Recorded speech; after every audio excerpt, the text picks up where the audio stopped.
Today I want to talk about how I became the victim of an online shopping scam. It started with a cat sweater.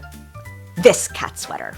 Look at the detail in that knitting, those rich colors. Say what you will about cats, but I love them, and I had to have this sweater. I ordered the sweater from a small online boutique called Ava Grace, New York City.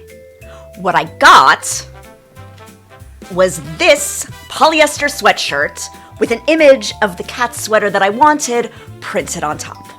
Now I could have let this go. It was only $60, it wasn't the end of the world. But I'm a perimenopausal single mom with rage issues who just so happens to be a licensed private investigator. And I wanted that cat sweater. I wrote to Ava Grace for a full refund. They told me I could send it back to their shipping center in China, but that I would have to pay the full price of shipping, which was at least 3 times as much as the sweater actually cost. So I decided to do some digging. As it turns out, this return address and phone number is linked to multiple online retail stores that have complaints filed with the Better Business Bureau, all having the exact same issue I was having. This is the same address and phone number associated with Rosemark Toronto, Grayson Porter, Annie's Boutique Boston, Olivia Peter London, Javali Lifestyle, Edith and May, Orion New York, Susan and Diane, Aussie Vogue, and Ava Grace NYC. As a side note, I'd like to mention that there is a real boutique fashion store called Ava Grace Fashions in New York. It is very real and has absolutely nothing to do with Ava Grace NYC. Shout out to Jess, the lovely owner who has had to deal with dozens of complaints from people who thought they had purchased products from her store when really they had purchased products from the scammers. Anyway, I reached out to a PI colleague named William in China who did some research and discovered that the address that these people sent me didn't even exist. The phone number, however, was associated with a company called Yiwu Kujia Trade, which does its shipping through CJ Dropshipping. CJ Dropshipping is owned by Andy Chow.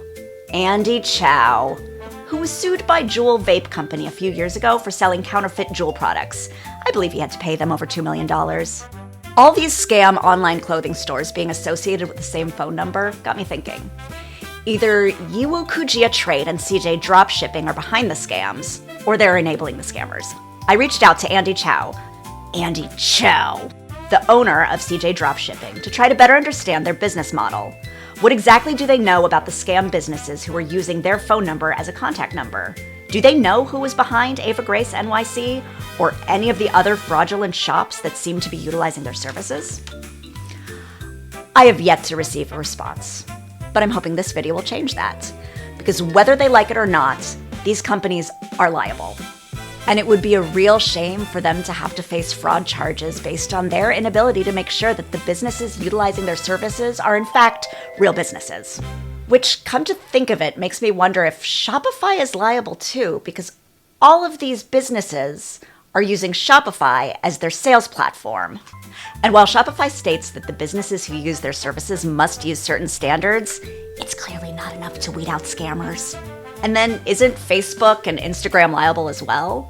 Because these fake ads are popping up all over social media. What are they doing to make sure that only real businesses are being advertised? Clearly, not enough. Which leads me here to this video. If Yiwu Kujia Trade, CJ Dropshipping, Shopify, Facebook, and Instagram aren't gonna respond to my inquiries, then I have to take it up the ladder to the next level. The general public. Oh, and the Federal Trade Commission, which already has my full report. If anybody from the aforementioned companies would care to comment or maybe help figure this whole thing out with me, here I am. Call me. Don't forget to smash that subscribe button and like the... Is that... No? Forget it. This is Rebecca Dobkin, signing off. Go make me internet famous.